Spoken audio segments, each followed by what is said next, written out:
بسم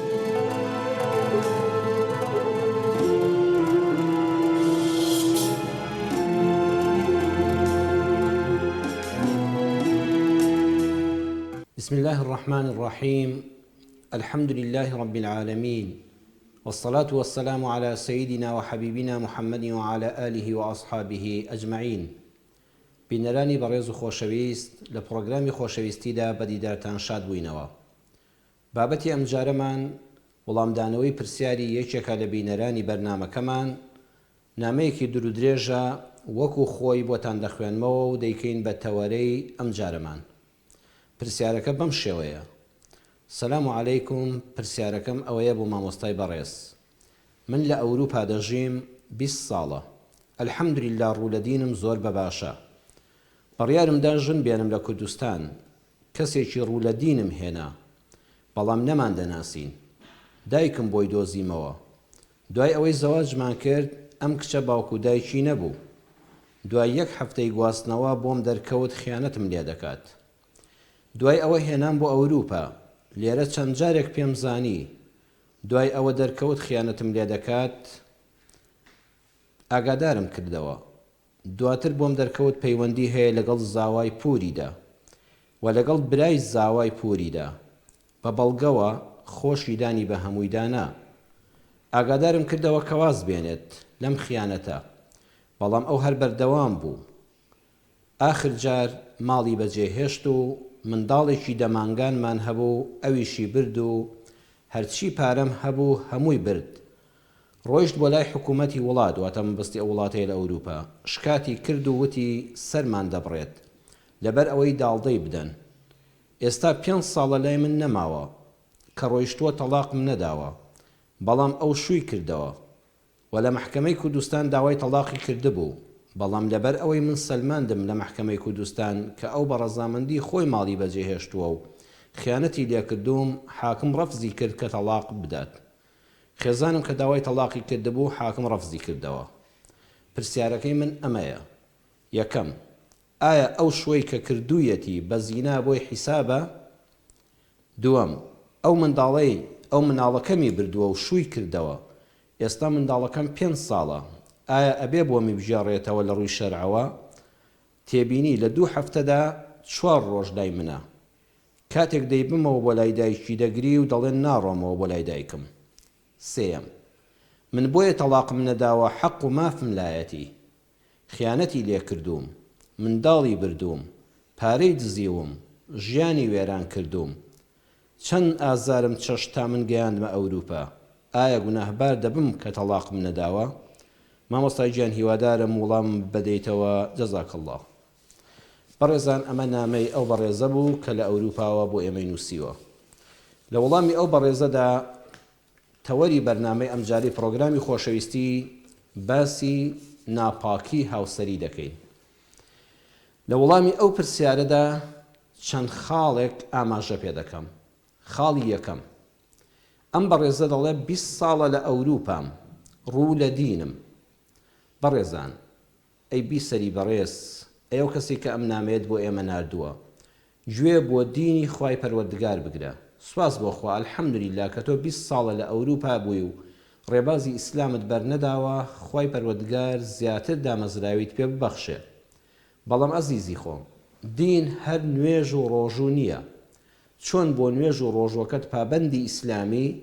ئەبێ بۆ بابەتی هاوسەرگیریش و جیابوونەوە لە هاوسەریش بە هەمان شێوە پابەندی ڕێنماییەکانی ئاینی ئیسلام بی. ئەلحەمدوللیلا کە خۆت دەڵێ من دینداریم باشە، ئەبێت لە مەشیانە بە پێ ڕێنماییەکانی ئیسلام بجوڵێیتەوە،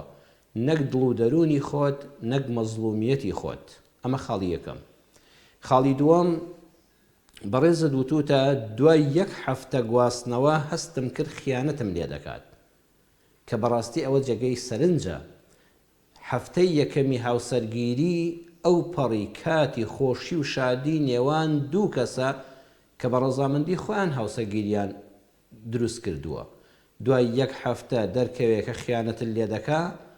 ئەتۆ غەدرێکی گەورەت لە خۆت و لەو ئافرەتەش کردووە. ئەبوایە بەڕێزم ئەو کاتە نەتبردایە بۆ ئەوروپا، تۆ لە کوردستان گواستوتەتەوە. دوای 1 هەفتە بۆ دەرکەوتووە، وەکو خۆت دەڵێ خیانەت لێ دەکا، ئەبوایە ئەو کاتە نەتبردایە بۆ ئەوروپا تا چاک دەبوو وەکو دڵت قەنەعەتی دەکرد یان بۆ دەردەکەوت کە ئەمە وانە ئەمە تەنها سوئی تەفاهومە ئەوە گومان خراپی جەناب تا ئەو کاتە دڵت ئارام دەبوو ئەگە خوا نەخواستە وابوو دەبوایە خۆی چاک کردایە و یەکجاری ئەم مەلەفە دابخرایە و تەواو دڵنیا بوویتایە و ئەگەر گومان خراپی خۆشت بوو دڵت ئارامی بگرتایە با چەند مانگێکی تر لە کوردستان بمایتایەوە ئەمجا هەنگاوت لەگەڵ ئەو ئافرەتایە بەرەو ئەوروپا بنایە کەواتە دێکەم خاڵەوە دوای هەفتەیە خیانەت لە کەسێک ببینی وەکو جەنابت نووسیوتە هەڵەیەکی گەورەی خۆتی تێدا بوو کە ئەو کاتە دڵت ئاوی نەخواردەوە هەر ئەو ساتەوازل لێبێ نایە بۆ هەردووکتان زۆر باشتر بوو. سێەم ئەڵی لە ئەوروپا چەند جارێک پێم زانی لەگەڵ زاوای پوریدا و لەگەڵ برای زاوای پوریدا بەمە لە خیانەت خەتەرترە یعنی خواپەناماندا ئەوە دیار ئێمە نامەکەی تۆ دەخوێنینەوە ئێمە من هەر زۆر دەترسم بۆ قیامەتی خۆم کە قسەکانیش وەکو خۆی دەخوێنمەوە چونکە مەسەلەی بوختان گاڵتە نییە ئەمە لە خیانەتی هاوسەریش دەردەچێت ئافرەتێک لەگەڵ زاوای پورەکەیدا پەیوەندی هەبێ کە ئەو ژنی هەیە لەگەڵ برای زاوای پورەکەشدا یعنی لەگەڵ دوو برادا لە یەک کاتا پەیوەندی هەبێ دڵداریان لەگەڵ بکاو مێردیشی هەبێ ئەمە لە خیانەتی هاوسەریش گوناهەکە و تاوانەکە گەورەترە بۆیە ئەبوایە پێش ئەوەی منداڵتان ببێ واتە کە برتە ئەوروپا هێشتا مناڵتان نەبوو بوو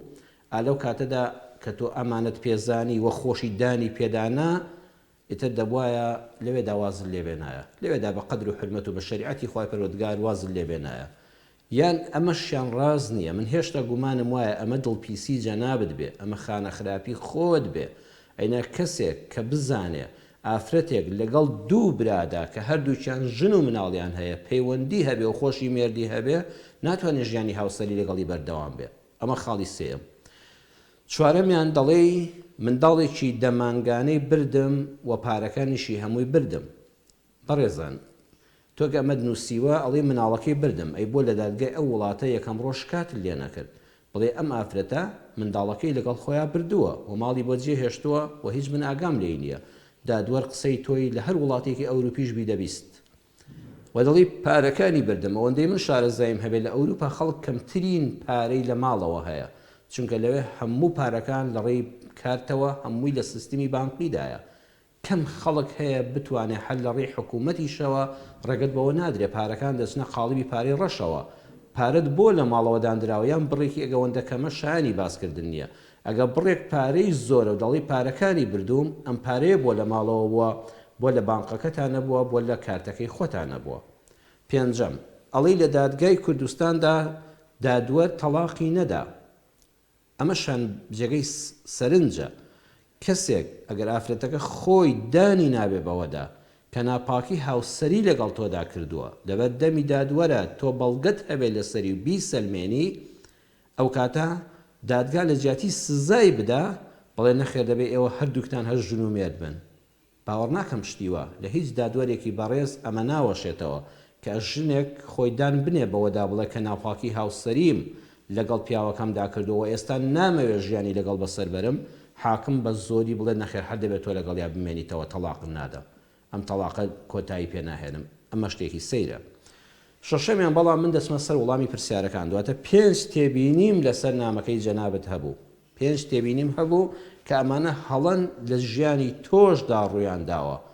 ئەگەر وەکو خۆت وتوتە بەرامبەرت ئەم هەڵە و تاوانە گەورەی بەرامبەر بە تۆ کردبێ تۆش لە 5 خاڵە لە نامەکەتا کە دیراسەم کردووە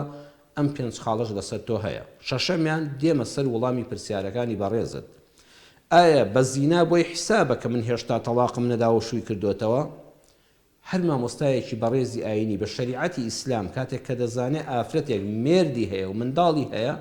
هیچ مامۆستایەکی شارەزای شەریعەت نییە ئافرەتێکی جیابۆوە لە مێردەکەی کە خاوەنی منداڵێکیشە بەبێ بوونی تەلاقنامەیەکی نووسراوی معتەبەر لای مەلایەکی شارەزای یان لیژنەی فتووە یان زانایەکی متمانە پێکراو بە عیلم و زانستی بتوانێت ئافرەتێکی بێوە ژنمارەکە هیچ مەلایەک نییە لەسەر زەویدا شتی وا بکە و هیچ دادوەرێک نییە لەسەر زەویدا بە هەموو ئەوروپاشەوە و لە ئەمریکاشەوە لە هەر وڵاتێکی سەر زەوی ئیسلامی و نائیسلامی دەڵێ لە هیچ دادگایەکی جیهانیدا ئافرەتێک کە مێردی هەبوو بێ پێشتر وەجیا بوو بێتەوە و منداڵی هەبێ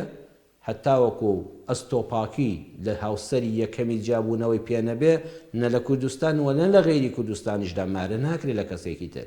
ئەمەش جێگەی سەرنجە ئەمە دەبێت لە کۆڵانێک ئامارەکرابێ ئەمە نازانم بەڵام بڕێزان ئەگەر ئافرەتێک تۆڵی ئێستا 5 ساڵە ئێمە بەیەکەوە نین دوای 5 ساڵ پیاوێک ئافرەتێک گوتی هەر فڵان کەسم ناوێ ئەتێ دەو کاتە پیاوەکەش مافیەوەی هەیە بڵێ من چیم لە تۆ مەسرف کردو لە تەلاقی خولعیدا لێکجا دەبینەوە بەڵام کاتێک کە تۆ هەر سووربی لەسەوەی تەلاقت نادەم دوای 5 ساڵ دادوەر بە غیابی تۆ بەبێ ئامادەبوونی تۆ ئەو مافە بەخۆی دەدا کە بە پێی شەریعەت و یاسا ئافرەتێک لە مێردەکەی جیا بکاتەوە یعنی ناتوانێت ئەو کاتەی یاسا ڕێگە بە تۆ نادا دوای 5 ساڵ ئیتر ئەم کێشەیە هەر ئاوا بمێنێتەوە ڕێگە بە ئافرەتەکە دەدا ڕێگەی خۆی بگرێ ئەوە دادوەریش تۆ لە دادگادا بانکە دووەمیان ئایا شەرع منداڵەکەم بۆ دەژێڕێتەوە لە 2 هەفتە داواتە لە 14 ڕۆژە 4 ڕۆژ لای منە دەڵێ ناچمەوە لای دایکم بەڕێزان ئەم منداڵە هێشتا دەبێت لای دایکی بێ کە تەمەنی 5 ساڵە ئەبێ دایدایکی بێ مەگەر بە بەڵگە بیسەلمێنی بەهۆی شوکردنەوەکەیەوە ناتوانێت مافی دایکایەتی بە منداڵەکە بدە بڵێ بەهۆی ئەوەی کە مێردی هەیە و شووی کردوێتەوە منداڵەکەم ژیانی لە مەترسیدایە دایکەکەی ناتوانێت دایکێکی باش بێ یان لە ڕووی پزیشکی عەقڵی و ئەوانەوە سەلمێنرێت کە ئەمە ئافرەتە عەقڵی کامەڵ نییە و تەواو نییە و نەخۆشی دەرونی هەیە مەترسی بە منداڵەکە دەگەێنێت کەەوەش لیژنی پزیشکی دەیسەلمێنێ ئەینا منداڵ حتا تەواو باڵغ دەبێت چاکە و خراپەی خۆی دەزانێت لەوە ئەچێ ئێستا بۆ نمونە کە لە لای تۆ دەگری و دڵێ ناچمەوە لای دایکم ئەوە فەنێکی تۆی تێدا بێ ئەو 3-4 ڕۆژێکە لای تۆیە زۆرترین گەڕان خزمەتکردن شت بۆ کڕین بێدڵی نەکردن دە ڕۆژەکەی 4 ڕۆژەکەی تری کە لای دە ڕۆژەکەی تری لای دایکێتی ڕەن بە دایک نتوانێت ئەوانەی بۆ بکە ئیتر مناڵی ژوایە چیە زیاتر ئولفەتی بداتی حەزەکە لای ئەویان بێ بەڵام بە هەر حاڵ ئەوە هێشتا ئەو منداڵە لە دایکیدا ناڕێندرێ و پێویستی بە سۆزی دایکە ئللا وەکو عەرزم کردی جەنابەت بەڵگەت پێبێ کە ئەم ناتوانێت دایکایەتی بۆ بکە بەتایبەت دوای شوکردنەوەی بەڵام ئاگادار بە هەر حاڵێک بێ ئەمە بیرهێنانەوەیە بۆ بەڕێزت و بۆ هەموو ئەو ژن و پیاوانەی کە لێک جیابوونەوە منداڵیان هەیە تکار لێ دەکەم ئەو منداڵە تووشی گرفتی دەرونی و ڕەشبینی دەبێت هەرگیز بە خراپە باسی دایکی مەکە قەت لای ئەم مناڵت وەڵی مناڵێکی 5 ساڵانە تێناگە بەڵام نەخێر منداڵ لە ئێستاوە تووشی نەخۆشی دەرونی و ڕەشبینی دەبێت کاتێک کە باوکەکە باسی خراپی دایکی بۆ بکە و دایکەکە باسی خراپی باوک بۆ بکە یعنی ئەو پشت و پەنایی کە بۆ منداڵ هەیە کە دایک و باوکە کاتێک کە دەبیستێت دایکەکە چەند سیفاتی خراپی باوکی باز دەکات دوای جیابوونەوە و کە دەچێت بۆ لای باوکیشی چەند سیفاتی خراپی دایکی باز دەکات ئێستا منداڵە لە چەند ساڵی داهاتوودا تێدەگا خیانەتی هاوسەری چییە پەیوەندی ناشەرعی چییە هەر دنیا لەبەر چاوی بەد دەکەوێت کوڕ بێیان کەس بێ ئەم مناڵی تۆ جارشکە متمانی بە هاوسەرگیری نامێنێ بۆیە تکاتان لێ دەکەم هەم تۆ هەم دایکی تەنها ئەوەندەی پێ بڵێن هیچمان خراب نین بەڵام دوو تەبیعەتی نەگونجاو بووین بەیەکەوە نەمانتوانی بەیەکەوە بژین و بە جوانی لە یەکجا بووینەوە خاڵی سێم دەڵێ بۆیە تەلاقم نەداوە خیانەتی لێکردم منداڵی بردم پارەی دزیم ژیانی وێران کردم ئایا گوناهبار دەبم کە تەلاقم نەداوە لە وەڵاما دەڵێم بەڵێ بە دوو بەڵگە یەکەم پێغەمبەر صلی الله عليه وسلم دەفەرمێ ئەدی الأمانة إلى من ائتمنك ولا تخن من خانك کەسێ ئەمانەتی دادانای ئەمانەت پارێز بە کەسێ متمانەی پێت بوو تۆ خاوەنی ئەو متمانەیە بۆ ئەمانەت پارێز بە بەڵام ولا تخن من خانك قەت خیانەت لە کەسێک مەکە کە ئەو خیانەتی لێ کردووی ئەگەر تۆ قسەکانت هەمووشی ڕاست بێ خیانەتی لێ کردووی منداڵی بردووی پارەی دزیوی ژیانی وێران کردووی ئابڕووی بردووی ئەگە ئەمانە هەمووی فەرەز ناڕاستیش بن تۆ ناکرێت بە خیانەتێک کە بڵێ منیش دەتکوژم بەوەی کە تەلاقت نادەم و با تووشی گوناهبی ئەم خیانەت بە خیانەت وەڵام مەدەوە دووەمیان بەڕێزان کاکە تۆ کە 5 ساڵە ئەم ئافرەتە لە لای تۆ نەماوە و ئێستا لەگەڵ پیاوی چکەدا دەژی بە غیابی تۆ مارەکراوە هەر نەمانی بناغەی ئامانجی هاوسەرگیری پێدەوتێت تەلاقی معنەوی دوو جۆر تەلاقمان هەیە تەلاقێک کەسێک ژن و پیاوێک دەچنە بە دەمی دادوەر و مامۆستانی لیژنەی فتۆی بەڕێز بە شەریعەتی خوا بە یاسای وڵات لێک جا دەبنەوە تەلاقێکی تر هەیە ئەم ژن و پیاوە ئەگەر بەیەکی شەوە بن ئەمە هەر لێک جیابوونەوەن پێڵەن تەلاقی معنەوی چۆن کە ئامانجی هاوسەرگیری کە پەروەردگار هاوسەرگیری بۆ حەڵاڵ کردووە نەما ئەم ژن و پیاوە با لە خانوویەکیشا بن بەیەکەوە هەر جیابوونەوە پەروەردگار دەفەرمێ ومن آياته أن خلق لكم من أنفسكم أزواجا لتسكنوا إليها وجعل بينكم مودة ورحمة یەکێک لە نیشانەکانی گەورەی و دەسەڵاتی پەروەردگار ئەوەیە کە لە خۆتان هاوسەری بۆ دروست کردنەوەتەوە خۆتان مرۆڤ بە هاوسەرەکەتان لتسكنوا إليها ئامانجی ژن و مێردایەتی بوونی هاوسەرگیری یەک شتە لتسكنوا إليها بۆ ئەوەی ئەم پیاوە لە لای ئەم ژنە هەست بە ئارامی و حەوانەوە بکە ئارامی جەستەیی هەروەها بوونی متمانە ئەو قسەی کە متمانە نییە لای برا و خوشکی خۆت بیکەی متمانەت بە هاوسەرت هەیە لە لای بیکەی ئەو ماڵەی کە حەز دەکەی برا و خوشک و کە سوکاری خۆت و هاوڕێکانت نەزان چەندت پارە هەیە ژنەکەت لە ماڵەوە دەزانێ و دەشتی پارێزی بۆ ماڵی باوکشی ناجێڕێتەوە ئێستا بەڕێزان ئێوە متمانە لە نێوانتاندا نەماوە خیانەتی هاوسەری پەنا بەخوا ئەگەر ئاشکرا بوو کەواتە لیتەسکونوا ئیلەیها کۆتایی پێهات دووەمیان وەجەعەلە بەینەکم مەوەدەتە وەڕەحمە ئەو پەڕی خۆشەویستی و سۆز و میهرەبانی لە بینی ژن و مێردایە ئەوەندە یەکتریان خۆش دەوێ ئەوەندە بۆ یەک بەپەرۆشن ئێوە ئێستا تۆ لەگەڵ هاوسەرەکەتان نەک پەرۆشی و سۆزت بۆی نییە ئێستا گەیشتوویە قاڵبی دوژمنایەتی ئەوە تا لە فرسەتێک دەگەڕی عەزیەتی بدەیت تۆڵەی لێ بکەیتەوە تووشی سزای قیامەت بێ و بە زینا بۆی حساب بەشوکردنەوەکەی کەواتە تۆ تەلاقەکەت هەر لەوێ کۆتایی پێ هاتووە بۆیە بە برای خۆم دەڵێم هەر ئێستا ئەگەر ئەم بەرنامەیە بە دڵنیایە و دەشتی بیستی چونکە چاوەڕێی وەڵامی پرسیارەکەتی هەر ئەم ساتە وەختە یەکجاری سێ بە سێ تەلاقیدا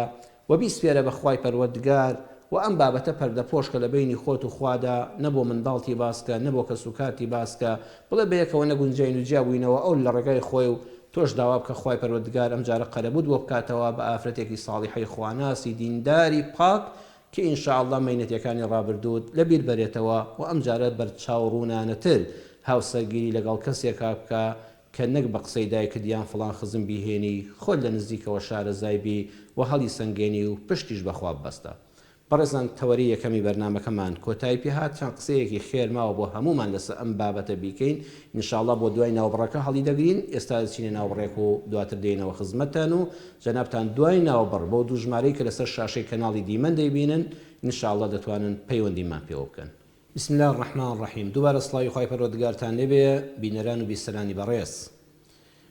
ئێستا جەنابتان دەتوانن لە ئێستاوە بەو دوو ژمارەی کە لەسەر شاشەکە دەیبینن پەیوەندی بە بەرنامەکەمانەوە بکەن ئەو پرسیارانی کە لە ئاستی زانستی بەندەدا بوو بەویست و ڕەحمەتی خوای پەروەردگار تیشکێک دەخەینە سەر بابەتەکانی جەنابتان لەسەر تەوەرەکەمان یان لەسەر بابەتێکی تر ئینشاءالله قسە دەکەین بەڕێزان تا پەیوەندیەکان وەردەگرین پێم باشە لەسەر ناپاکی هاوسەری قسەیەکی تر بکەین وانەیەک بۆ هەمومان لە ژیانی ژن و مێردایەتیدا غیرە شتێکی جوانە غیرە واتە پیاوێک ناڕەحەت بێ بەوەی کەوا کەسێک سەیری خێزانی کە و ژنێک ناڕەحەت بێ بەوەی کەوا ژنێک سەیری پیاوەکەیکە ئەم غیرەیە بۆ خۆی شتێکی جوانە بەڵام ئەبێ وەکو خوێی چێژ دوابێ واتە ئەم غیرەیە ببێتە مایەی بەتامبوونی ژیانی هاوسەری کە نیشانی ئەو پەڕی خۆشەویستیە ئەگە پیاوێک غیرەی لە ژنەکەی نەبێ یعنی نیشانەوەیە دوو لە ڕووی جەنابتان پەرژین بێ و شەکە ناشرین بێ ئەوە هەر لە پیاوەتی دەچێتە دەرەوە و نیشانەی ئەوەی خێزانەکەی بەلاوە گرنگ نییە وەگەر ئافرەتێکیش غیرەیەکی معقولی هەبێ بەرامبەر بە پیاوەکەی نیشانەوە ئەو پەڕی پیاوەکەی خۆی خۆش دەوێ بۆیە حەز ناکە تەنانەت ئافرەتێک ئاوڕیشی بۆ بداتەوە پەیوەندێکمان لەگەڵایە بەڵێ دادە مەریەم فەرموو بەڵێ فەرموو خاتم مەریەم السلام عليكم بخدا عليكم السلام ورحمة الله خوشکی بەڕێزم عادي مع أستاذ سوني باس الحمد لله دادیان یاخوا سەلامت بن يا ربي باس عادي مع أستاذ هرسي لما على دبنو دو حاس دبنو خوشکە باشەکەم یەک تۆز تەلەڤیزۆنەکەتان کەس کە لە ڕێی موبایلەکەەوە گوێ بگری و قسە بکەی باشتر دەنگەکەت دەداتەوە یەک تۆز تەلەڤیزۆنەکەت کەسکە باشە دادەگیان بەڵێ بقوربان ئێستا بۆ لە ماڵێ دو حاستی خراپ دبنەوە خۆی ناخۆش دەبینین دوعای خراپ دەدۆزی لە ماڵی خۆتان بەڵێ جا بۆ خۆت خوێندنەوە چیاڵە و دوعایانە خراپن چڵە دوعای باش نین والله ناوڵێ بدنەکەن مامۆستایان مامۆستای ئاینی وتیان دوعای خراپن خەونی بەڵێ وڵا قلتي بيستينا تەوا مامۆستا فەرموویەتی بیستێنە قسەی ڕاستی وتووە ئینشاڵڵا منیشە بەڵێ. قسەیەکی باشە دەستا و بابەتە بۆ دەکەم دادەمەریە ئەگە پرسیارەکەت هەرەوەیە باشە ترد شت لە خێمداری تەماڵێن ماروستی وە بەسەر چاوی ئینشاڵڵا لەسەر خەونی ناخۆشیش قسەیەک و ڕێنمایەکی پێغەمبەری خوا دەدەمێت صلی الله علیه وسلم خوا لەگەڵ بێ خوشکە مەریەم سەرچەم دادەگێن خوا لە ڕازی بێ خوشکە باشەکەم سەرچەم دایکی من خوا لەگەڵ پەیوەندێکی ترمان دایکی فریشتە فەرموو خوشکەکەم سڵاوی خوا لە خوشکی بەڕێزم و ئێوەی ئازیز فەرموو دادەگیان زۆر سپاس لەگەڵ ئێوەی ئازیزشە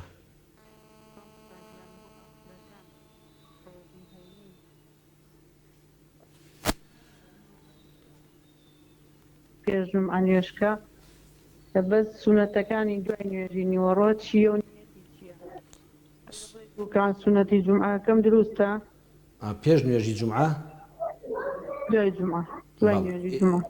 ئێوە لە ماڵەوە مەبەستەوەی نوێژەکەی نایە بۆ مزگەوت بۆ گەڵ بەڵێ لە ماڵەمە بەس ماڵەیە بەڵێ بەسەر چاوی شەڵا جگە لەوەش ڕوونکردنەوە مامۆستاگیان ڕۆژانی ئاسایش 4 کاتەکەی پێش نوێژی نیوەڕۆ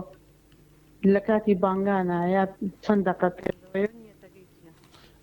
ڕکاتەکانی پێش نیوەڕۆ پێشبانگ یان دوای بانگ بەسەر چاو لەسەر ڕکاتەکانی پێش نوێژ و دوای نوێژ یان مەبەستم پێشبانگەکەیە لە چی دقەیەکە ئەو 4 کاتە دروستە و نیەتی چی لێنی بەسەر چاوی شاڵە بۆت باز دەکەم خوا بەدەستە باتە مامۆستاگیان دایکی بەڕێز فریشتە خوشکە باشەکەم سەرچەم دادەگیان خوا لەگەڵ خوشکی عزیزم خاتون نور فەرموو السلام عليكم ورحمة الله وبركاته ما مستوكات الباس خوشکە باشەکەی من خاتون نور سڵاوی خوای پەروەردگارتان لێبێ و هەموو کاتتان شادی بێ سربرازني ما مستوى بلندي ساوى خوا سيتك خوص خوا بداتي براسي ما مستعمل زور بختارم لقل سوق سيدكم خوشکە باشەکەی من خوشکە دڵڕووناکەکەم سپاس دەکەم دادەگیان بزي سپازكم ما مستوى بديك سيال لقل بزارم أمن بخون داكن نمايا باب هناي توا هلا ولادي ما مزنم بخيريان كرديما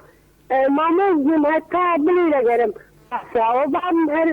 ما هتي بلين باب زور أمي خوز زور يعني زور لقرم ما عندي حافظ قرآن ميزوز تنقر مضبوطة بكتيا درين أجدرني دار آذانك أو حيث يعني ناس تبهستي بقوم قردنم آذي كردية براسي أو إنما صرفن دك أخو من يعني منتن أو بامية بس زور يعني برب برحمة زور ما مصا بقوم زور يعني برحمة هم روزي في زانو إذا كم أو جناح بالك حدك بەڵێ پرسیارەکەت گەی پرسیاری یەکەمت ئەو پرسیاری دومی سما مصا داوای دوعای خير اللي ركم بازو سالا نابینا ما هەدرێ مناسەکانم دوورێتەوە ئایا گوناحبار نابم ئەو قسانە دەکەم بەس خوا داوای دوعای خێر لێ دەکەم و ماڵەوە مامۆستا خوا لە ڕازی بێ خاتون نور خوشە باشەکەم خوای گەورە سەلامت بێ خوا گەدارتەمەدا دەیگەن خوا لەگەڵ خوشکی بەڕێزم دایکی تەنکە فەرموو دایکی تەنکە قەتع بوو تەلەفۆنەکەی بەڵێ ئاساییە شەڵات دایکی تەنکەگە هەوڵدەی لە داهاتوو داوەری گریتەوە ئەگە بۆ دۆرگیرایەوە پەیوەندێکی ترمان دایکی مەڕوان فەرموو دایکی مەڕوان عەلەیکم السەلام و ڕەحمەت الله دایکی مەڕوان خوشکە باشەکەم فەرموو دەتانم پرسیارەکە ئێستا بکەم پرسیارەکەت ئێستا بکە دایکی مەڕوان بەڵێ گوێ بیستم فەرموو ئەوە کوڕەکەم تەبەدی تازە ساروەوا وەستا بەڵێ تازە سار بۆ سارەی هازوز ڕاست کشاوە خۆی لە مندارە چینا بەڵێ ئەو زەمندارەکە ڕاست مرد بەڵێ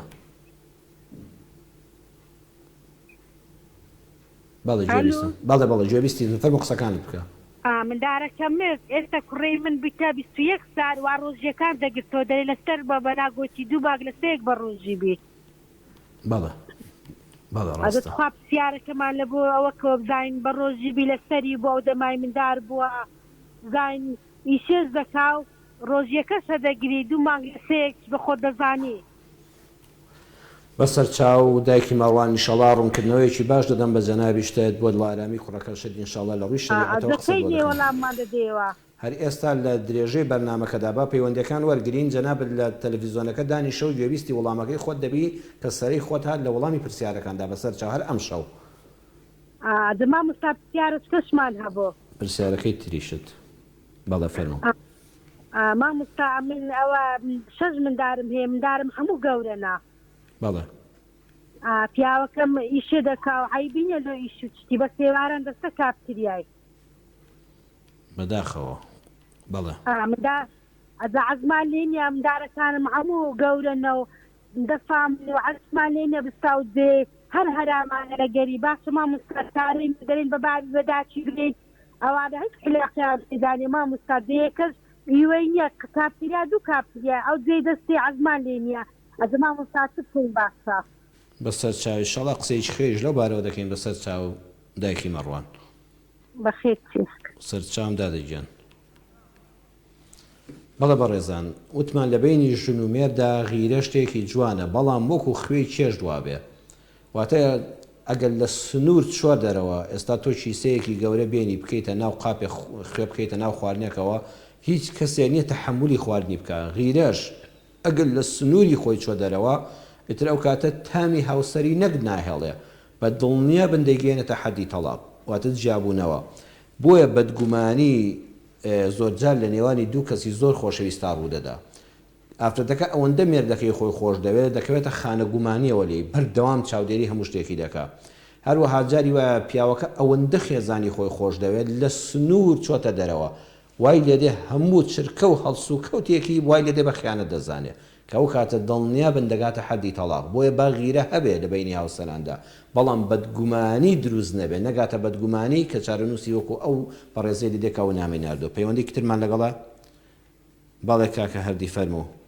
السلام عليكم. عليكم السلام ورحمة الله كاكا هەردیجان سەر چاوەکەم برای شیرینم لەگەڵەوەی بەڕێزیشە مامۆستا پرسیاری بچووکم هەبوو زۆر لەلام بۆتەهێن بۆ سەر قەبران بۆ کەسی بۆ سەر قەبران هەیە پێشەمان جمعانان ئەچێ بۆ سەر قەبران بەڵێ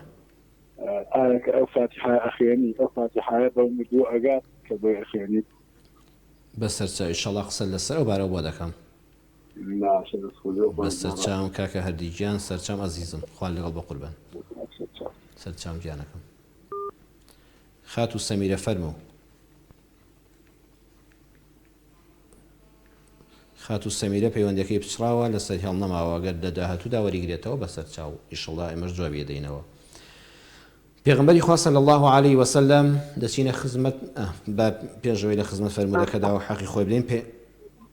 کاک عەبدولسەمیع فەرموو عەزیزم. علی مامۆستا کاک عەبدولسەمیع گیان فەرموو چاوەکەم ڕەهان لەگە مامۆستا فاتحی دەمانێت قسە بکەین گیان لە خزمەتتام گوێبیستم کاک عەبدولسەمیع گیان. مامۆستا خێزانەکەم پاڕ ڕەمەزانێ نەخۆش بوو عەمەلیات بوو لە ڕەمەزانە نەخۆش بوو بەڵێ عەمەلیات کرا بوو بەڵێ ئەو زە ئێستا ڕۆژەکان دەگرتەوە بەڵێ سپیدی لەسەر لە پاش ڕۆژەکەی بگرتەوە ئەوەندە وەڵامام دێ ئەم ڕەمەزانەی کە ڕابوو ئەم ڕەمەزانی کە لەبەردەم بڕابوو یعنی ساڵی بەسەرات تێ نەپەڕیوە بەڵێ نا تێ نەپەڕیوە بەڵێ بەڵێ بەسەر چاو ئینشاڵڵا تیشکێکی باش دەخەمە سەرەوە بابەتە کاکە عەبدولسەمیع بەسەر چاو گیانەکەم خۆی گەورە سەلامەتتان کە سوپاس بۆ جەنابیشت. بەڕێزان دیارە ناتوانین پەیوەندی تر وەرگین بۆی کەوا وەڵامێکی تێروتە سەری ئەم بەڕێزانە بدەینەوە داوای لێبوردنتان لێ دەکەم لە کۆنتڕۆڵەوە دڵان ناتوانانی پەیوەندی کاتەکەت بەش ناکە ئینشاڵڵا حەقێکی بە ئەمانە بدەین لە داهاتوودا ئینشاڵڵا پەیوەندیمان دەبێت لە بەرنامەکانی داهاتوودا ئینشاڵڵا قسە لەسەر بابەتەکان دەکەین. بەڕێزان پێغەمبەری خوا صلی الله علیه وسلم لە فەرمودەیەکە کە ئیمام موسلیم ڕیوایەتی کردووە لە صحیحی خۆیدا دەفەرمێ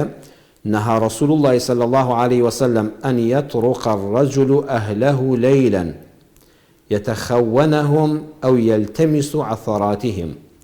پیغمبری خوا صلی الله عليه وسلم بالصحابة كانوا همو أمتي فرمو نكن نهى رسول الله صلى الله عليه وسلم نهي كلوا قدغي كل إيمان داري أمتي محمد صلى الله عليه وسلم أجد دين دارك بحقه شوێنکەوتوی سنەتی پێغەمبەر صلی الله عليه وسلم لەسەر ڕێبازی خۆشەویستە صلی الله عليه وسلم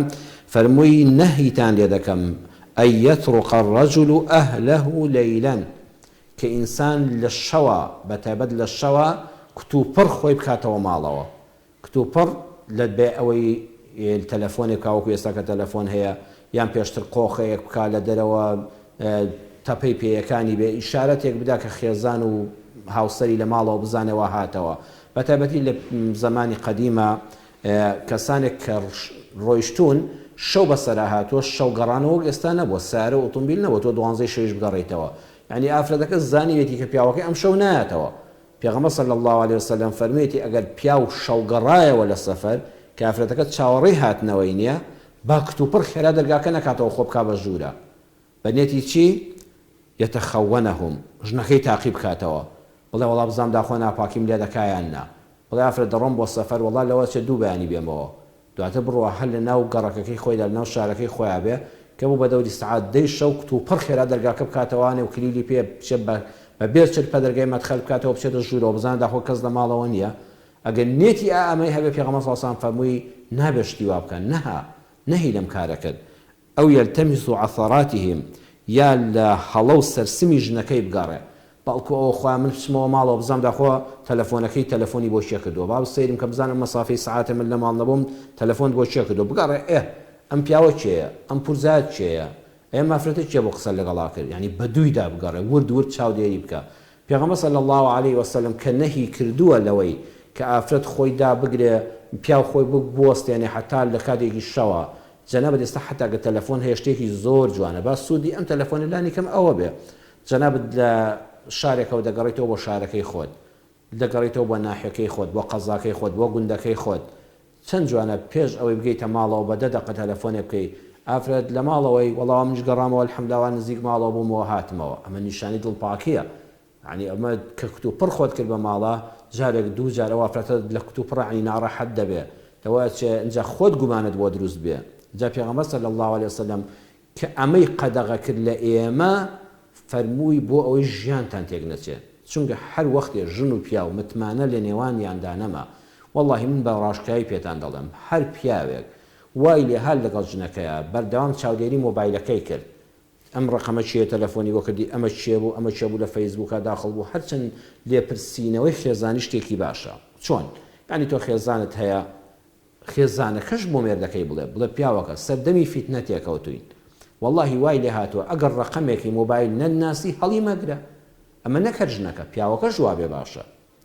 ئەگەر لە فەیسبووکە هەموو کەس مەکە بە هاوڕێی خۆت یعنی بە تایبەتی بۆ ژن والله بۆ پیاویش معقولە تۆ پیاوێکی سمێڵ ئەمەندا هەموو وەڵاوە فڕێند بە نازانم چیمە ئەم کچە چ پەیوەندی بە هاوڕێیەتی تۆ هەیە ناشەرعیە بڕیان ناڕەوایە گومان ئەگەر هیچ نێتێکی شت نەبێ فەقیرە ئەم ژنە دەکەوێتە گومانەوە بۆیە ئەم بابەتانە پێویست نییە و چەند جوانە ژن و مێر ئەگەر گەیشتنە سەر ئەوەی کۆدی تایبەت لەسەر مۆبایلەکانیان بوو بۆ یەکتر و نەیانزانی ڕەمزەکان نەزانی ئەو ژن و مێردایەتی خواحافیزی لێ بکە ئەوە چاوەڕێ بکە ئەمڕۆ نابیانی لە محکەمەدایان بینیەوە ژن و مێرد نابێ هیچ ژمارە و سڕیاتێک لەسەر مۆبایلی یەکتریان نابێ وەدا بندرێ بە بێمنەت فڕێ دەی تۆ لە ماڵ نەبی مۆبایلەکە لێ بیرچوو بێژنەکە بە هەمان شێوە واتە بوونی متمانە هاو سەرگیری یعنی متمانەی تەواو ئەم ئافرەتە بڕوا بۆ بازار بڕوا بۆ سەردانی ماڵی باوک و برای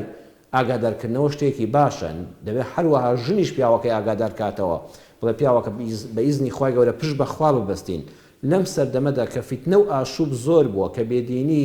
وەکو دینداران زۆرن کاڵفامانیش بەداخەوە هەن ئەبێ ئاگامان لە خۆمان بێ بە تایبەتی ئێستا ئەم خیانەتە ئێستا و بەڕێزەک لە ئەوروپاوە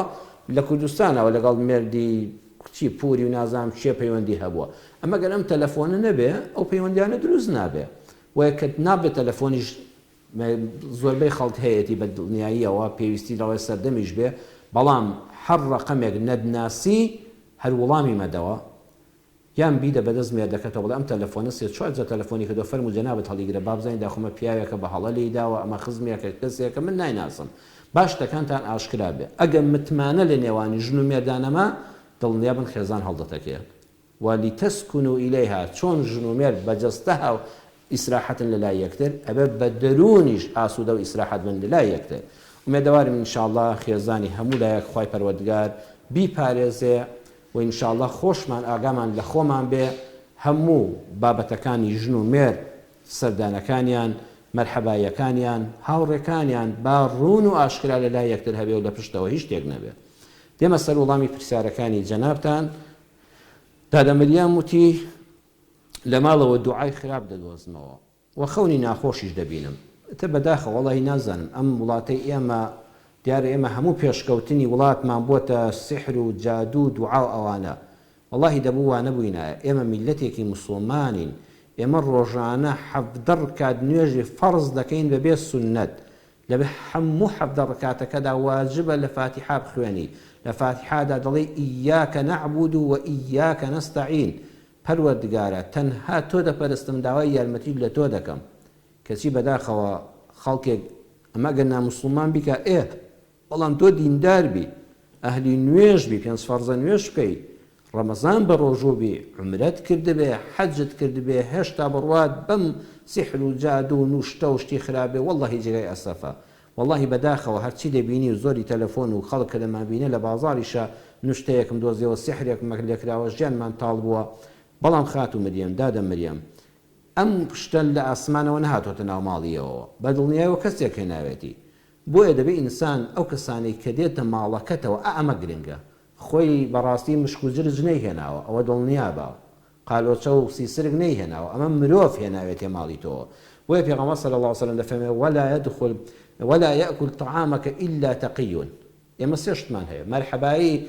السلام على من عرفت ومن لم تعرف. لەو سەرجادەیە کەسێکی بە حورمەت بە چوویتە دایرەیەکەوە بەسەر شەقامێکا ڕۆیشتی دراوسەکانی گرت بەر دەرگا هەموو سەلامیان لێ بکە دایمە کەسێکی متەواضع بە تۆ لە پێشەوە سەلام لە خەڵک بکە. ئەمجا لا تصاحب إلا مؤمنا کە بوو بە هاوڕێت با ئیماندارێکی بە حەق بێ با ئەهلی مزگەوت بێ با گەرافرەت بوو با داپۆشراو بێ ئەگەر کوڕ بوو کەسێکی سەلامەت و سەنگین بێ ئەگەر کچێک بوو بۆ کچێک بزانێ ئەهلی حیجاب و ڕێک و پێک و ئەهلی مەدرسە و قورئان و مزگەوتە ئەمجا هاوڕێیەتی بکە. بەڵام بۆ ناو ماڵەوە پێغەمبەر صلی الله علیه وسلم مەرحەلەی سێیەم ولا يأكل طعامك إلا تقي نەهێڵی کەس بێتە ناو ماڵتەوە بێتە سەر سفرە و خوانت بچێتە ژووری نووستن و هۆڵی دانیشتن و ژووری میوانت إلا تقي ئەوە لە ئیمانداریش پلەکەی تێپەڕی کردووە. بەڕاستی متمانەت پێیەتی بەڕاستی چاو بۆ عایدەت هەڵ نابڕێ بەڕاستی نانت ناخۆ و سفرەت نادڕێ و باست ناکە ئەمانەتی ماڵت دەپارێزێت چ جای ئەوەی خیانەتت لێ بکە و نوشتەت بۆ بێنێتە ماڵەوە. ئەوە زۆر جار ئێمە ئەم کوردەواریە دەرگاکە هێندە کراوەتەوە بەداخەوە چاک و خراپ بوو با بە هۆتێل جیاوازە و ماڵ جیاوازە. هۆتێل هەر کەسێ پارەی خۆی لەو دێتە ژوورەوە ماڵ دەبێت کۆمەڵێ ئەتەکێتی خۆی هەبێ. با ئێمە هەمومان کوڕی عاشایرین و کوڕی لادەین و ئەوانە مەرحەبایی خەڵک بکە ڕێزی خەڵک بگرە هاوڕێتی بکە بەڵام هاتنە ناو ماڵت دەرگا با بۆ هەموو کەس ئاچوق نەبێ. ئەو کەسانی کە هاتوونە ماڵەکە دەبێت تۆ گومانت لەوان دروست دەبێت بەڵام پێشەوە خەتاش لە خۆتەوە بگرە بڵێ خۆم خەتابار بووم پێوەندە تێکەڵایم بۆ دروست بووە پشت بەخوا ببەستە ئەوەی خوانێکە نابێ ژیان بە ئەڵڵا نەبێ پتەو نابێ وەگەر مەیلی ئەڵڵاشی لەسەر نەبێ و ئیجازەی ئەڵڵای لەسەر نەبێ سوبحانەهو وتەعالە وەڵڵای تێک ناچێ. بە مامۆستانە دوو تۆ قسەکانتەوە کە پرست بە مامۆستایەکی ئاینی کرد بە قسەشی بکە پیان بە لە شوێنێکە نەوەک ناوی ئەڵڵا و بسم اللهیەکی لەسەر نووسرابێ لە شوێنێکە سحر بێوانی لەسەر نییە ئەگەر تەنها نوشتەش بۆ دڵە لێترسێ تۆزە گەڵ هەڵکەنە بیسووتێنە بیخە ناو گڵەکە و تۆزە گڵەکەی بەسەردادەوە هەر لەبەر حرمەتی ئەوەینەوە بسم اللهیەک شتێکی تێدا نووسرابێ ئەگەر سحر و جادوش بێ ئەوە هەر بیسووتێنەوە فڕێدا خەونی ناخۆشیش هەموو پەیوەندی بەوانەوە هەیە دیارە ئەوەندە بیری خراپ دەکەیوانە لەو سحر و جادو و نیشتانەی کە دۆزراونەوە لە ماڵەکەدا ترساوی ئیتر ئەو ماروەژدی هایانش دێتە خەوێت ئەو کاتەش کە خەونی ناخۆشت بینی دادە مریەم انشاءالله کە لە خەو خەبەر بوویتەوە بەلای چەپاوەکو شتێک لە دەم تا ببیت فێوە تفێک فڕێدا بڵێ یا ڕەبی خوای پەروەردگار پەنات پێ دەگرم لە شەڕی شەیطان و لە خەونی ناخۆش یا ئەڵڵا بمپارێزە. ئەوە چارەسەرەکەیەتی و ئەوەندە بیر لەو شتانە مەکەوە و دەرگای ماڵەکەشدا ئەمجا محکەم کە ئەو کەسانی کە دێنە ماڵت با کەسانی خواناس دڵسۆز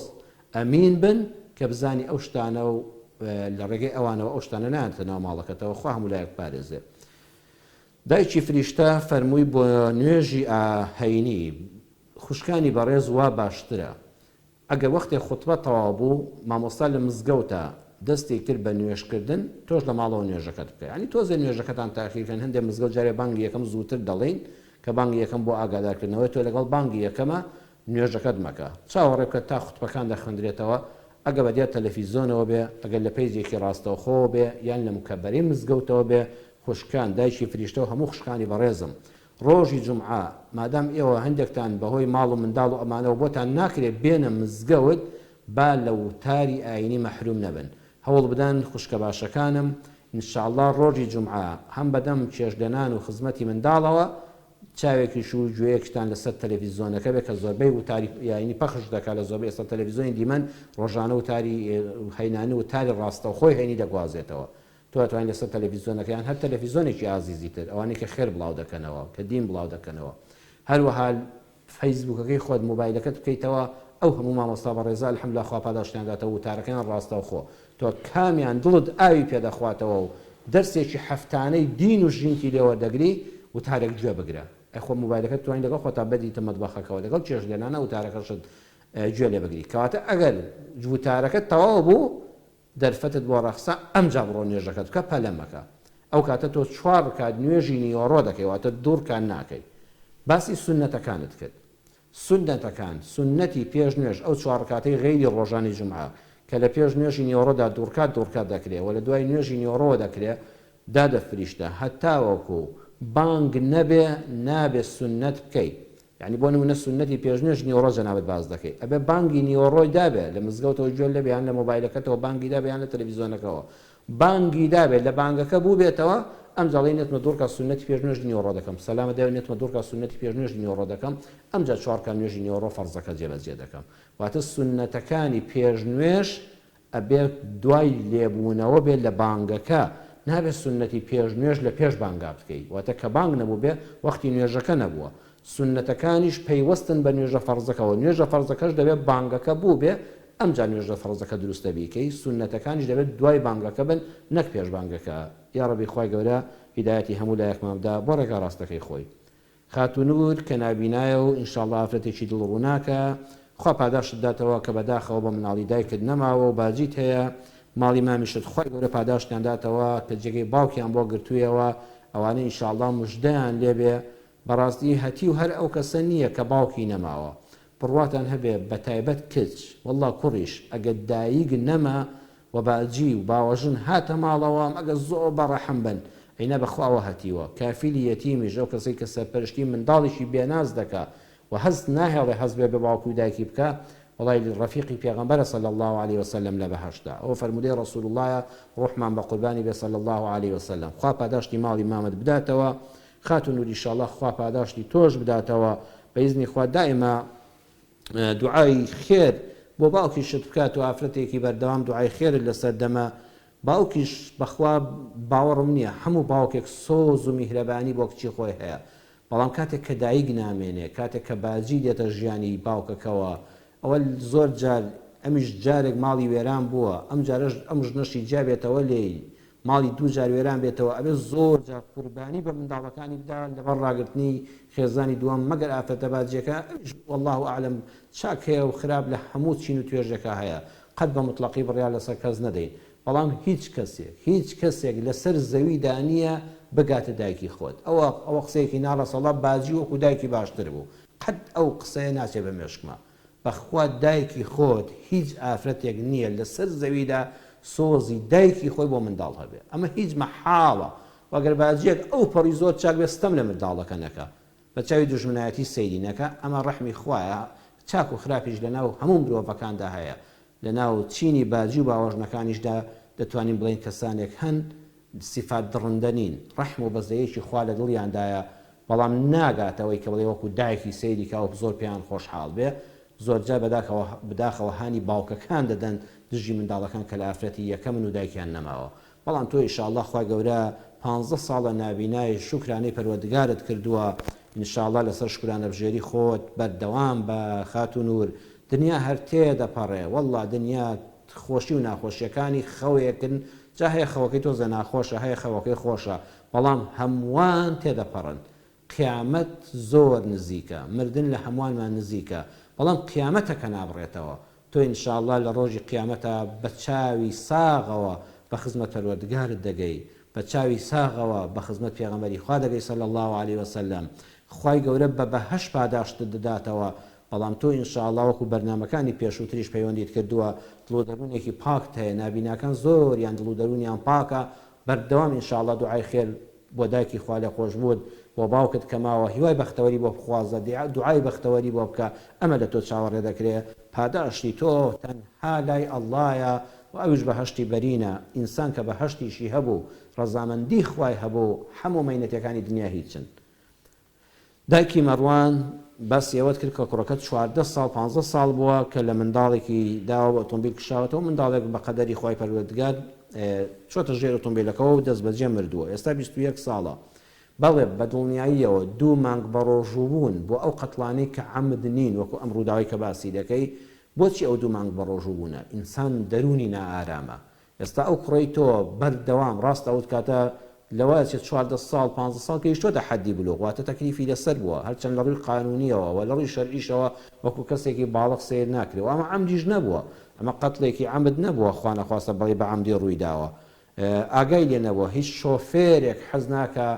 باڵندەیەک چۆلەکەیەک بچێتە ژێر تای سارەکەیەوە، لە دواوە کشاوەتەوە منداڵێکی نەبینی و قەزا و قەدەری پەروەردگار بۆ مردووە، بەئیزنی خوا گوناهی قیامەتی لەسەر نییە، بەڵام دەرونی عەزابی دەدا. بەردەوام ئەم دڵ و دەروونە نائارامە، بۆی لەو دەرونیە عەزاب بە ڕزگاری بێ پەروەردگار ڕۆژووی داناوە، ڕۆژوو 2 مانگ لەسەر یەک بە ڕۆژوو بێ، وەڵڵاهی دڵی ئیسراحەت دەکا. بەڵام ئێستا کانەکە دڵێ ئیش دەکا، ئێستا لە وەرزی زستاندا ڕۆژگار زۆر کورتە، ڕۆژوش تینوێتیەکەی زۆر زەحمەتە. ئەم کاکە باشەمان کارێکی زۆر چاک دەکات، 2 مانگەکە نابێ فاسڵ لە بینیا بێ. ئینشاءڵڵا بەرە وەرزی سەرما و ڕەحمەتی پەروەردگار دەڕۆین. تۆوا لێدە ڕۆژانە هەر لە خۆتەوە ئەو ناخۆیتەوە، پارچەوێک نانی باش بخۆ، پارچەوی بۆ بکەی، ئینشاءڵڵا هەڵیستێنە نانێکی تێر و تەسەر بخوا، لە تینوێتیش ناترسی. ئینشاءڵڵا ئیشەکەش دەکرێ، من دڵنیات دەکەم ڕۆژوەکانیش تەواو دەبن، دوای ڕۆژ و تەواوبوونەکە لەم ویژدان و عەزابەی دەرونی ڕزگارت دەبێت. خوا دڵ و دەرونی فەرەح دەکا. ئینشاءڵڵا خوا لە داهاتوودا لە بەڵام موسیبەت دەیپارێزێ و ئەوە دوات تنگانەی ناڕەحەتی ژیانی دەبێت. خوا هەموو لایەکمان پارێزەیە کە کەسێک بەهۆی تۆوە بە قەدەرێک تێدا بچێ و دڵ و ناڕەحەت بێ. ئینشاءڵڵا ئیشەکەش دەکرێت، خوا یارمەتی دەدا و ڕۆژەکەش دەگیرێ. دەڵێ 6 مناڵی گەورەم هەیە، پرسیاری دووەمە مێردەکە دەچێتە کافتریا. بەداخەوە ئێستا باوکێک کە خاوەنی 6 منداڵ بوو ئەبێ نەسیحەتی منداڵەکانی بکە، بڵێ ڕۆڵە شیرینەکان و موریا بن، کورە کافتریا ئەزانی کە چیتە کافتریا نێرگەلێت بەدەمەوە بۆ بڕواتان هەبێ. ئەو کەسانەی کە ئالوودەی نێرگەلە بوون، من ناڵم هەمووی باوەڕتان هەبێ ئەمانە خەڵکانی خراپ نین، ئەمانە قوربانین. ئەو کەسە تاوانبارە، ئەو کەسە تاوانبارەکە کافتریا دەکاتەوە، ئەو کەسە تاوانبارە و ئەبێ سزای تاوانباری خۆی لە دنیا و قیامەتا وەرگرێ، وەڵڵی کە نێرگەلە دێنێتە وڵاتەوە. ئەو حکومەت و دەسەڵاتەی کە ڕێگەی داوە کافتریا بکرێتەوە لە جیاتی بوونی مەعمەل و شوێنی بەسوود و کتێبخانەی گشتی و شوێنی خوێندنەوەی بەسوود، لە جیاتی هەموو ئەوە شار پڕ بوو لە کافتریا، لە سەمونخانە زۆرتر بێ. بەداخەوە ئەوانە هەموو تاوانبارن، بەس ئەوانی دەچن قوربانین. ئێستا بەڵام باوکێک بەداخەوە دوای 6 منداڵ خۆزگە ئەو کاکە بەڕێزم ئێستا گوێ لێ ئێمە بوویایە، وەڵڵاهی دەبێت ڕۆژی ئەوەیە بە قوربانی مناڵەکانت بی، بەس دەمیان نەگاتە نێرگەلە. ئەوەی کە فێری نێرگەلە بوو هەر ئەوانە کە فێری حەبی بێهۆشکەر و مەوادی مخەدیر دەبن، بڕواتان هەبێ. هەموو ئەوانەی فێری مادە هۆشبەرەکان بوون کە فێری مادەی هۆشبەر بوو، یعنی ژیانت تێدا چوو،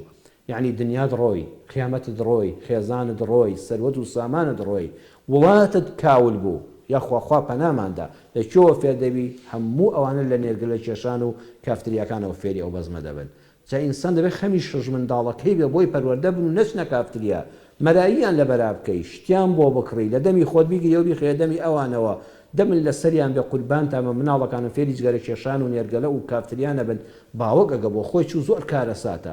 بۆیە ئینشاءڵڵا دایکی مەڕوان بەردەوام بە زمانی شیرین، یعنی بەخۆ لێ تووڕەکردن و ئەوانە وەزع خراپتر دەبێت. تۆ ئافرەتی ماڵی، تۆ نزیکترین کەسی لە پیاوەکەتەوە، ئەوەندە سۆزی بدەیە، ئەوەندە میهرەبانی لەگەڵا بنوێنە،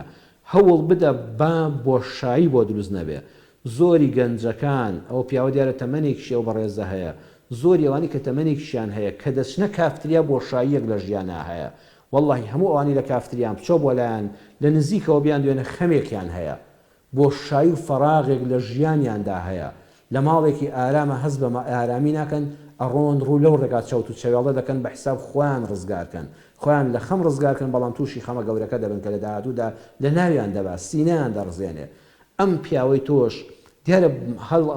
هەز دەکەم بۆ شاییەک هەبێ لە ماڵەدا لەوە ئەچێت تۆی بەڕێزی ماندوو بە خزمەتکردنی 6 منداڵدەش ساغ بێ دایکایەتی بنوێنی خزمەتی ماڵ بکەی خزمەتی میوان بکەی بەڵام دەبێت ئاگال لێبێ مێردەکەت ئیهمال نەکەی پیاو کاتێک کە زانی لەلایەن خێزانەکەی وەکو جاران سۆزی نادرێتێ خزمەتی ناکرێ بە دەوریان نایە ئەویش وەکو گەنجەکە دەڕوا بەڵام سەرنجام منداڵەکانیشی سەرگەردان دەبن بۆیە دایکی مەڕوان ئینشاءڵڵا هەوڵ بدە بە ئیزنی خوای گەورە هەر بە قسەی خۆش و خزمەتکردنی مێردەکەت ئاگال لێبێ ئەم بابەتی پێتەرکە بەڵام بە خۆلێت تووڕەکردن و بە پشتێکردن و بە جێرجیاکردنەوە ئەوانە بابەتەکە خراپتر دەبێ چاکتر نابێ ئێمەش دوعا دەکەین و ئێوەش دوعای بۆ بکەن ئینشاءڵڵا یا ڕەبی خوایە هەموو ئەوانەی کە ئالوودەی کافتریا و نێرگەلە ئەوانە بوون خوایە تووشی خێریەکیان بکەی بۆی لەم شەڕە دوورکەونەوە ڕێگا دنیا دووشتە یان دەبێ خەریکی خێربی یان تووشی شەڕ دەبی جای ڕەبی خوای گەورە هەمومان تووشی خێرکە بۆی ئەوەندە کاتمان لە خێرە زۆر سەرقاڵین بە خێرەوە مەجای کافتریا و دەرگا شەڕەکانمان نەبێ کاکە هەردی فەرمووی دەچینە سەر قەبران کاکە کە چوویتە سەر قەبران یەکەم جار سڵاو دەکەی السلام عەلەیکم دارە قەوم مؤمنین سڵاو بکە سەلامی خوا لەو مردوی خۆت بکە پاشان فاتحە دەخوێنی گەورەترین سوڕەتی قورئانە زۆرێک لە ئیمامە بەرزەکانی ئیسلام لە عولەماکان وەکو ئیمام شافعی ڕەحمەتی خوای لێبێ فەرموویەتی فاتحە قورئان خوێندن بە مردوو ناگا بەڵام ئەمە ڕێی ئەم زانە پایەبەرزەی ئیسلامە زانایانێکی تر هەن مامۆستایانێکی تر هەن مەلا و عالمانێکی تر هەن کە ئەم ڕەئیان ئەسەحترە کە ئەمەیان تەواوترە بەڵام بۆیە هەردوو ڕێیەکە باز دەکەم ئەگەر کەسێ وتی وڵا فاتحە بە مردوو ناگات تۆ لێی هەڵنەستی بڵێ هەی مەلعون هەی فاسق هەی فاجر نانەبابە ئەوە قەولی سەرمەسەبەکەی ئێمەیە ئینسان ئەوەی لە دنیادا بۆ خۆی نەیکردبێ بە تەمانە بێ بە فاتحای خەڵکی بچێتە بەهەشتەوە بەڵام ئەوانەی کە ئەهلی دین و ئیمانن بە تایبەتی تۆ دایکت باوکت خوشکت براد ئەولادت ئەو کەسانی کە لە بنەماڵ و نزیکی خۆدان هاوڕێیەک بەس دەبەرخاتی خوا یەکترتان خۆڕویستووە فاتحاکە بخوێنە قورئان بخوێنە قول هو الله بخوێنە سوڕەتەکانی تر کە لەبەرتن لە سەر قەبران بیخوێنە بڵێ یا ڕەبی خوای پەروەردگار پاداشتی ئەم فاتحایە ئەم قول هو الله ئەحەدە ئەم سوڕەتانی کە خوێندومە خوا لێم قبوڵ کەی یا ڕەبی خوا بەشێکیش لەو خێر و سەوابە بگەێنی بە ڕوحی ئەم مردووە کە ئێستا من هاتووم بۆ زیارەت و بۆ سەردانی ئەمجا بیری قبر و قیامەتی خۆت بکەوە چەند فرمێسکێکی میهرەبانی ورد هەڵڕێژە خەمی ئەوەت بێ ئەمە چارەنووسی هەمومانە ینی سەردانی قەبراستان دەبەر چییە بۆ ئەوەیە قیامەتتان بەبیر بێتەوە حەدیسەکە ئاوایە سەردانی گۆڕستان بکەن بۆی چارەنووسی هەمومان ئێرەیە با هیچکرد لێ یەکتر عاجز نەکەین یەکتری لە ناو نەبین غیبەتی یەکتر نەکەین چاڵ بۆ یەکتر هەڵ نەکەنین وا نەزانین ئەم دنیای قەت بەجێ نایاڵین ئەها فڵان کەسی گەنجیش چۆن بەجێهێشت دایک و باوکم چۆن بەجێهێشت ئەمەش چارەنووسی منە کە لە گۆڕستان گەڕایتەوە هیچ گۆڕانکاریەکەت بەسەرا نهاتبوو هەر فاتحە دادان بێ لەو بڕوادا مردووکەش سوود نابینێ بەس وەڵڵی ئەگەر تۆ بەرەو قیامەتی خۆت گەڕایتەوە بە خۆتدا چوویتەوە وەڵڵی ئەو مردۆش لە قەبرەکە پاداش وا دەگرێت چونکە بوو بە مامۆستا ئەو گۆڕستانە هەموو ئیشەڵڵا پاداش وا دەگرن مامۆستایەک بوون و بە هێمنی بە بێدەنگی دەرسێکی بە تۆیاندادا هێمنیاندادا کە سەردانی گۆڕستانمان کرد بۆ یەکا کە هەردی ئینشاءڵڵا لە قورئان خوێندن و فاتحە خوێندن بۆ مردوەکان بەردەوام بە خوا پێیان دەگەێنێ خوا ئەرحەم الراحیمیدا کۆتا پەیوەندی کاکە عەبدولسەمیع فەرمووی خێزانم لە ڕەمەزاندا عەمەلیات کرا خوای گەورە شیفای بەخێری بۆ بنێرێ ئێستا بە ڕۆژەکان وردە 15 ڕۆژێک دەگرێتەوە فیدەی لەسەر نەخێر کاکە عەبدولسەمیع هیچی لەسەر نییە فیدیەی لەسەر نییە خوا دەکا ڕۆژەکان دەگرێتەوە جا ڕۆژەکانیش واجب نییە هەمووان بەسەرێک بگرێتەوە ئەتوانێت دووشەمە و پێنجشەمان بە ڕۆژ بێ دوو ڕۆژ بە ڕۆژ بێ ڕۆژە نەگرێ ڕۆژێک بگرێ و دوان نەگرێ بۆ ئەوەی کەوا قورسایی لەسەر ژیانی دروست نەکە واگە خوای گەورە ئەلحەمدوللا شیفاکەشی داوە و شکر سیحەتی باشە هەمووان بەسەرێکیشەوە بە کاملی بگرێتەوە ئەوە نوری عەلانوت بەڵام بۆ پارەدان و بۆ فیدێدان مادام ئەم ساڵە و نەچۆتە ساڵی داهاتوو کاکە عەبدولسەمیع خێزانت هیچ فیدەیەکی لەسەر نییە تەنها گرتنەوەی ڕۆژەکانی لەسەرە یا ڕەبی خوای پەروەردگار ڕەحم بە حاڵی هەموو لایەکمان بکە خێزانەکان بەختەوەر بن شیفا بۆ نەخۆشەکانمان بنێرێ ئاواتی هەموو کڕوکشەکانمان بە حەڵاڵی بێنێتە جێ ئەوانەی کەوا هاوسەرگیریان بۆ ئەنجام نەدراوە یا ڕەبی خوا کاریان بۆ ئاسانکەی ئەوانەی خانە و لانەی هاوسەری خۆیان هەیە یا ڕەبی خوا لە ساحیران و جادوگران و نوشتەنووسانی خراپ و ئینسانی حەسوود خوا هەموو ماڵەکانمان هەموو کڕوکشەکانمان هەموو هاوسەرەکان پارێزی دەستی ئێوەش خۆش بێ بۆ پەیوەندیە جوانەکانتان سوپاسی برایانیش لە کۆنتڕۆڵ و ڕووناکی و پەیوەندەکان دەکەین کە بەم بەرنامەیەوە ماندوو بوون خوا جەزای هەموو لایەک بداتەوە و ئەم قسە خێرانەش بە گەورەی خۆی لە ئێمە قبوڵ کا و لە تای تەرازوی قیامەتماندا داینێ تا بەرنامەی داهاتوو بەخوای پەروەردگاری جیهانیانتان دەسپێرم ئەو پەروەردگاری کە سوپای دەستزایە ناکە. وەسەلامو عەلەیکم وەڕەحمەتوڵڵاهی وەبەڕەکاتوه.